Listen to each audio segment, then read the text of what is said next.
Solène Benoît pour Impact 37. Bonsoir à tous, et alors un grand merci d'être venus aussi nombreux. On est ravis de vous accueillir ici. Moi je vais commencer juste par vous présenter un tout petit peu l'association qui organise cette soirée. Donc il y a une association qui s'appelle Impact 37. Impact 37, c'est Initiative pour une agriculture citoyenne et territoriale en Touraine. C'est une association qui est née en 2008, fin 2008, et qui a été créée par 3 associations. Donc Alter Énergie, le GAPTO, le groupement des agriculteurs biologiques et biodynamiques de Touraine, l'ADR 37, donc l'association de développement de l'emploi agricole et rural dans le 37. Et on a été très rapidement rejoints par une quinzaine d'associations qui sont plutôt des associations de consommateurs et des environnementalistes. Donc qui se sont constitués dans un réseau de partenaires. Donc on travaille très régulièrement avec eux. L'idée, la démarche d'Impact, c'est une démarche citoyenne et solidaire qui vise à accompagner les agriculteurs vers plus de durabilité et à retisser un peu le lien entre les paysans et les consommateurs. Donc on a fait le choix de développer des agricultures alternatives, alternatives au modèle conventionnel, industriel, ultra dominant, qui a montré ses limites en termes de préservation de l'environnement, de santé humaine et d'équité sociale et économique. On a choisi de prendre comme fer de lance l'agriculture biologique. Et alors très concrètement, en fait, les actions qu'on vise à mettre en œuvre, c'est de mettre en place et de maintenir des fermes durables, durables en termes d'emploi, en termes d'autonomie, énergétique, protéique, etc.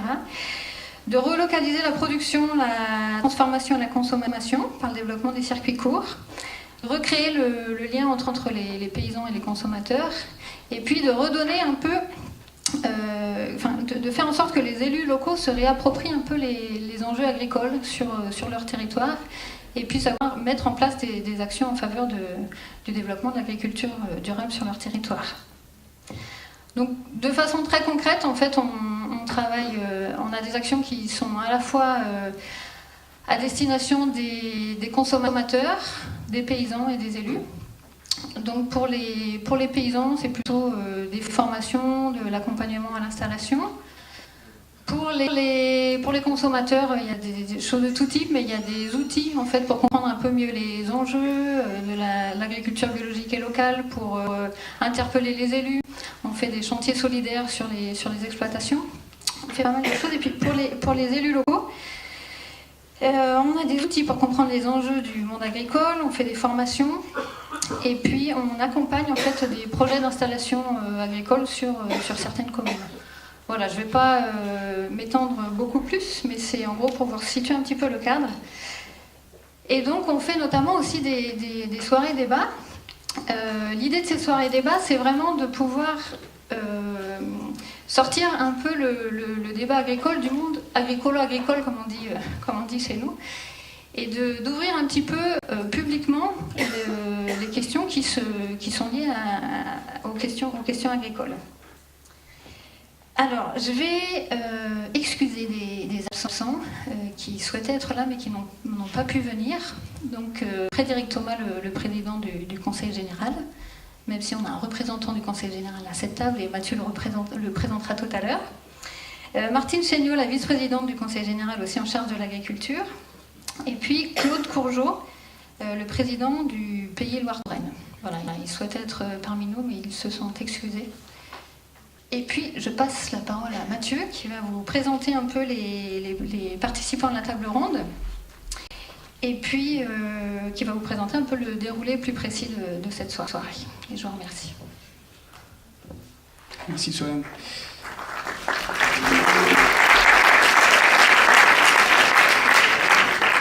Donc, je vais commencer par vous présenter nos intervenants à la table ronde. Il nous manque une personne qui est sur le point d'arriver, elle est encore sur la route. Donc je vais commencer par Christophe Boulanger, donc vice-président du Conseil général, en charge notamment du développement durable et des espaces naturels sensibles sur le département. À ses côtés, Jean-Luc Despplats, qui représente la Confédération paysanne de Touraine et qui est paysan boulanger en Sud-Touraine. Au centre, notre invité de ce soir qui vient d'un peu plus loin, Marc Dufumier. Il est agronome, professeur émérite à AgroParisTech, l'Institut agronomique de Paris. Il est également expert international, notamment auprès de la Banque mondiale et de la FAO. La FAO, c'est l'Organisation des Nations Unies pour l'agriculture et l'alimentation. À ses côtés, Michel Lebel, qui représente la CEPANT. Alors la CEPANT, c'est la Société d'études et de protection et d'aménagement de la nature en Touraine, qui est la représentante locale de FNE, la Fédération France Nature Environnement, au niveau national. Voilà, notre dernier invité à la table ronde arrive, c'est Michel Lepape, qui est le président de la coordination rurale. Donc je n'ai pas précisé, pour ceux qui ne savent pas, la coordination rurale et la confédération paysanne sont des syndicats agricoles. La CEPANT est donc une association de protection de l'environnement. Et donc Solène Benoît, administratrice d'Impact 37, le pôle associatif qu'elle vient de vous présenter. Voilà, donc le déroulé de la soirée. On va d'abord faire un premier tour de table, après avoir posé un petit peu le constat et quelques éléments de contexte. Ensuite, Marc Dufumier interviendra pendant environ 45 minutes pour nous présenter un petit peu sa façon de voir les choses et de répondre à la question. On reviendra ensuite à une table ronde et puis on prendra rapidement quelques questions de la salle. On vous invitera surtout à poursuivre le débat autour des différents stands que vous avez déjà pu découvrir, les stands thématiques qui sont tenus par chacune des associations membres d'Impact 37. Alors pour reposer un petit peu le constat, moi j'ai envie de partir d'un chiffre que je pense que vous connaissez tous maintenant, puisque tous les analystes et les prévisionnistes nous en parlent. Il y aura bientôt en 2050 9 milliards de bouches à nourrir. On est environ à l'heure actuelle à 7 milliards, donc on sera 2 milliards de plus dans un peu moins de 40 ans. Il faut ajouter à ça l'évolution des régimes alimentaires, notamment dans les pays dits émergents, qui tendent à consommer de plus en plus de viande et de produits laitiers, qui sont, comme on sait, très gourmands en calories et en protéines végétales pour leur fabrication. À partir de ces chiffres-là, la FAO, donc l'Organisation des Nations Unies pour l'agriculture et l'alimentation, nous dit qu'il va falloir augmenter de 70% la production agricole mondiale par rapport à l'heure actuelle, pour pouvoir répondre à cette demande en 2050. Ce qu'il faut savoir également, c'est qu'il y a 5%, ils nous disent qu'il y a 5% de terres cultivables qui pourraient être mises en culture en plus par rapport à l'heure actuelle. Et je ne parle même pas de dans ces chiffres-là des besoins et des demandes de plus en plus fortes pour les utilisations non alimentaires, ce qu'on appelle non alimentaires de la biomasse. Je pense notamment aux biocarburants ou agrocarburants, toutes les utilisations énergétiques ou industrielles de la biomasse agricole qui tendent également à se développer.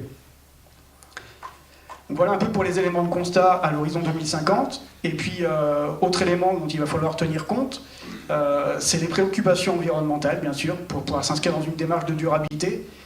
On commence à voir une certaine unanimité, que ce soit au sein du monde agricole, de la société civile ou des pouvoirs publics autour de différents constats. Je commencerai par les ressources naturelles qui se sont dégradées rapidement ces dernières décennies. Je pense à l'érosion de la biodiversité, je pense à la pollution de eaux, je pense à la perte de fertilité des sols, la perte de matière organique. La liste est très longue. Je pense également à la problématique du réchauffement climatique ou du changement climatique qui est déjà en marche et qui affecte de plus en plus les systèmes agricoles. Je pense que les agriculteurs présents dans la salle sont bien placés pour le savoir. Et puis je pense au renchérissement des énergies fossiles et des produits dérivés du pétrole. Ce renchérissement qui se poursuit, qui tend à s'accélérer ces dernières années. Donc à partir de tout ça, on voit un peu se dessiner une équation un peu compliquée, qu'il va falloir résoudre, c'est-à-dire comment est-ce qu'on va réussir à nourrir tout le monde, tout en préservant les ressources naturelles et en préservant la santé humaine.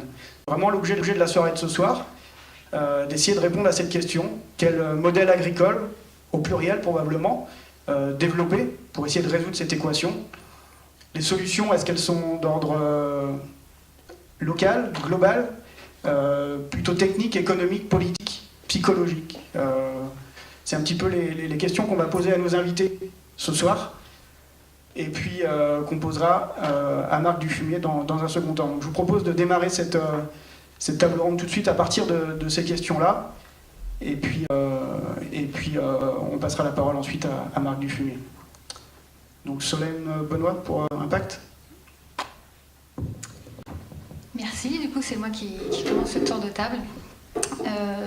Juste en reprenant un petit peu nous la logique qu'on a sur Impact, en fait c'est ce qu'on a envie de développer, en fait c'est Impact, donc c'est une agriculture citoyenne et territoriale, citoyenne voilà pour la responsabilité que ça porte et territoriale pour le fait qu'elle soit ancrée sur le territoire. Donc pour nous ça passe par une agriculture biologique, durable et locale.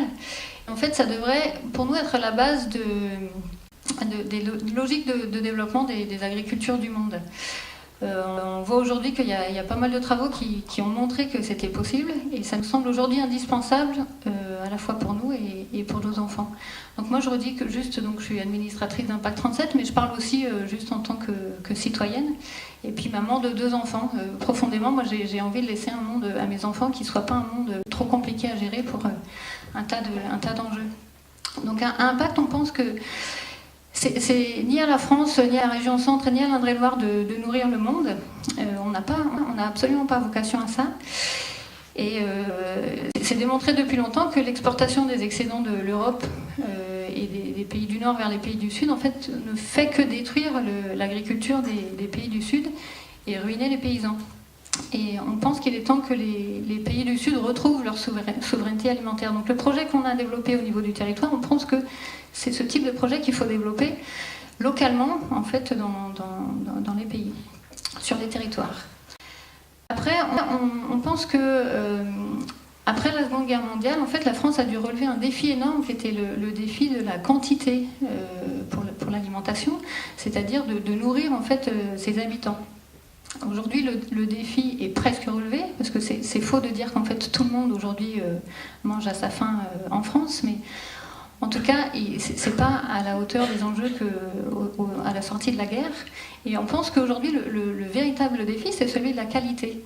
Et qu'aujourd'hui, il est extrêmement important qu'on prenne conscience de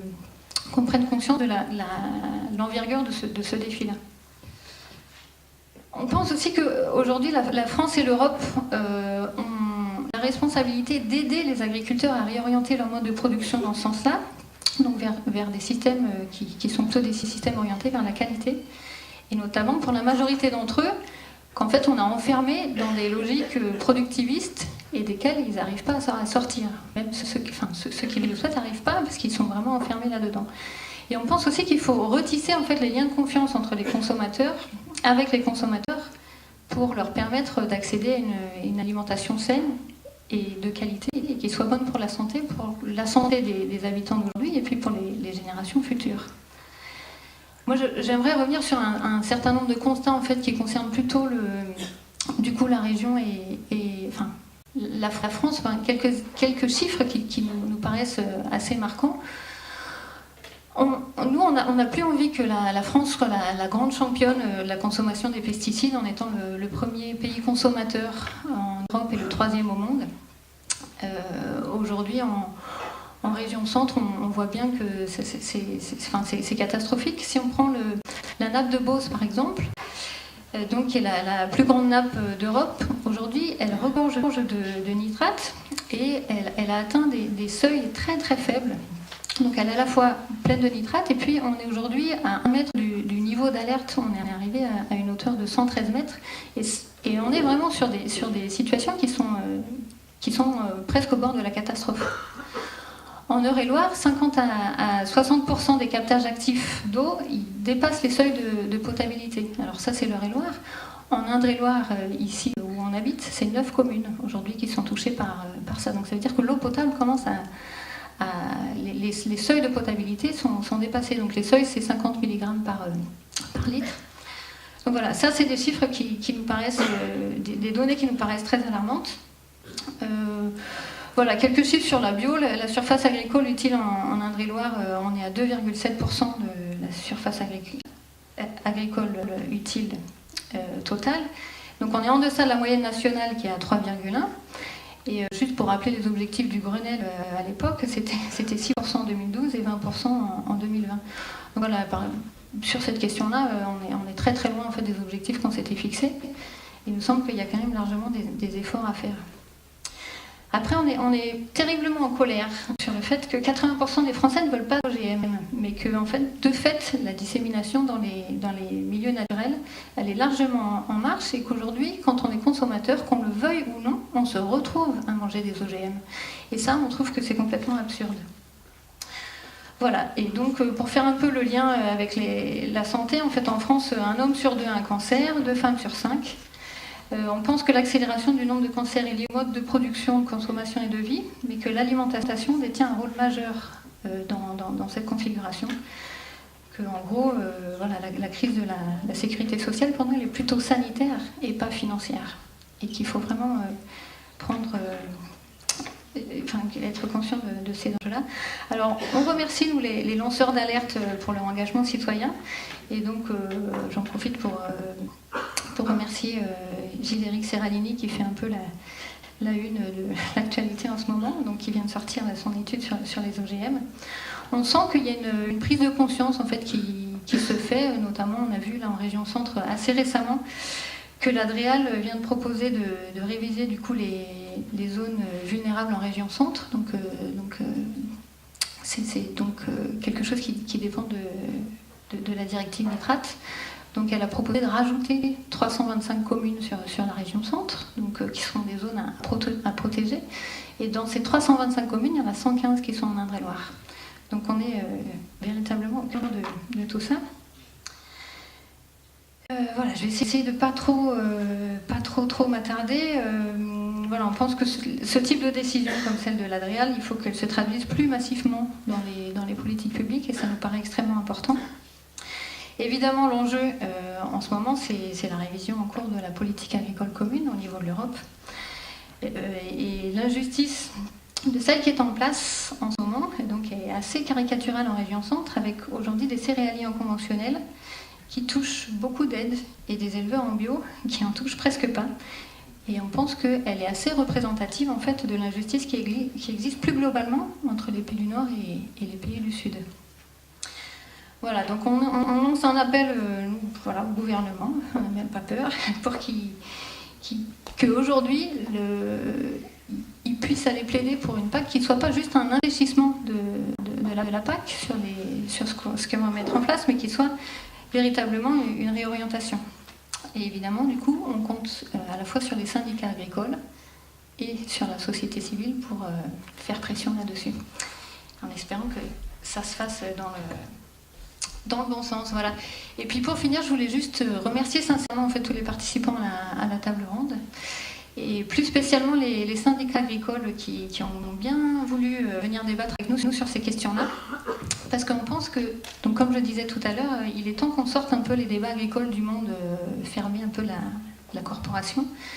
Et pour nous, ces temps d'échange, ça a vraiment vocation à mettre des gens, à ne pas mettre des gens sur le banc des accusés, mais à débattre ensemble plus publiquement de ces questions-là, pour construire un meilleur pour nous et pour nos enfants.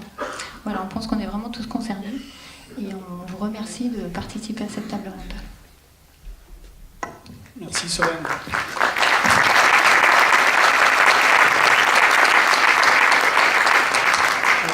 Avant de donner la parole à Michel Lebel, j'en profite pour, justement au sujet des syndicats, préciser que les deux autres syndicats ont été invités, les jeunes agriculteurs et l'UDSEA 37. Les jeunes agriculteurs nous ont informé ce matin que finalement ils ne viendraient pas, et l'UDSEA n'a pas répondu à notre invitation. Voilà. On remercie tout particulièrement les deux syndicats qui sont là ce soir. J'en profite aussi pour faire un petit chiffrage rapide pour les gens qui ne sont pas forcément des initiés. Par rapport au terme qu'a utilisé Solène, elle a parlé de l'Adréal, c'est la Direction régionale de l'environnement, de l'aménagement et